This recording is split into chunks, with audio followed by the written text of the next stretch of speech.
ഗുജറാത്തിലെ ഗാന്ധിനഗറിൽ നടന്ന ദേശീയ പഞ്ചഗുസ്തി മത്സരത്തിൽ നേട്ടം കൊയ്ത തിരുവനന്തപുരം സ്വദേശി ബുഷ്ര. മത്സരത്തിൽ കേരളത്തെ പ്രതിനിധീകരിച്ച ബുഷ്ര ഡൽഹിയിൽ നടക്കാനിരിക്കുന്ന വേൾഡ് ആം റെസ്ലിംഗ് ചാമ്പ്യൻഷിപ്പിൽ പങ്കെടുക്കാൻ ഒരുങ്ങുകയാണ്.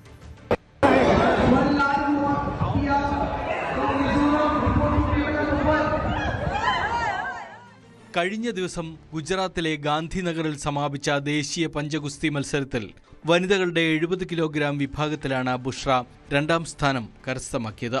കേരളത്തിൽ നിന്ന് 250ഓളം താരങ്ങളാണ് നാഷണൽ ചാമ്പ്യൻഷിപ്പിൽ വിവിധ വിഭാഗങ്ങളിലായി പങ്കെടുത്തത്. ഇത്തവണ കഴിഞ്ഞ വർഷങ്ങളെക്കാൾ ശക്തരായ എതിരാളികളെയാണ് നേരിടേണ്ടി വന്നത് എന്ന തുടർച്ചയായി 3-ാം വർഷവും മെഡൽ നേടിയ ബുഷ്ര പറയുന്നു. ഇപ്രാവശ്യം ഇച്ചിരി ടൈറ്റ് ആയിരുന്നു. കാരണം ഓരോ വർഷം കൂടുന്നതും പ്ലെയേഴ്സിൻ്റെ എണ്ണം കൂടുന്നുണ്ട്. അപ്പോൾ അതുപോലെ തന്നെ ഉള്ള പ്ലെയേഴ്സും അത്യാവശ്യം സ്ട്രെങ്ത് ആവുകയാണ്. അപ്പോൾ അത്യാവശ്യം ടൈറ്റ് ആയിരുന്നു കമ്പാരിറ്റീവ്ലി. രണ്ട് നാഷണൽസ് കമ്പാരിറ്റീവ്ലി ഇപ്രാവശ്യം ഇച്ചിരി ടൈറ്റ് ആയിരുന്നു. ഓവറോൾ നമ്മൾ കേരള തന്നെയാണ് അടിച്ചത്.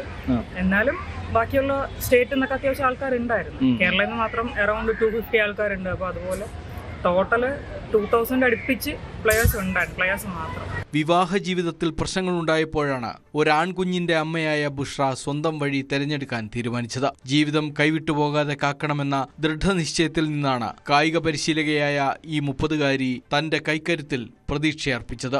ആദ്യ മത്സരത്തിൽ തന്നെ വിജയം. ജില്ലാതലത്തിലും സംസ്ഥാന തലത്തിലും സ്വർണ്ണ മെഡൽ നേടിയതോടെ ബുഷ്ര കേരളത്തിന്റെ താരമായി. പിന്നീട് രാജ്യാന്തര മത്സരത്തിൽ ഇന്ത്യയെയും പ്രതിനിധീകരിച്ചു. കഴിഞ്ഞ വർഷം 80 കിലോ വിഭാഗത്തിൽ സ്വർണം നേടിയതടക്കം നിരവധി നേട്ടങ്ങൾ. ഇന്ത്യയിൽ നടന്ന ഏഷ്യൻ ചാമ്പ്യൻഷിപ്പിൽ കഴിഞ്ഞ തവണ മെഡൽ നേടിയ ബുഷ്രയ്ക്ക് വരാനിരിക്കുന്ന വേൾഡ് ചാമ്പ്യൻഷിപ്പിലും നിറഞ്ഞ പ്രതീക്ഷയുണ്ട്. ന്യൂസ് 18 തിരുവനന്തപുരം. കൂടുതൽ വാർത്തകൾക്ക് News 18 Keralam YouTube channel subscribe ചെയ്യുക.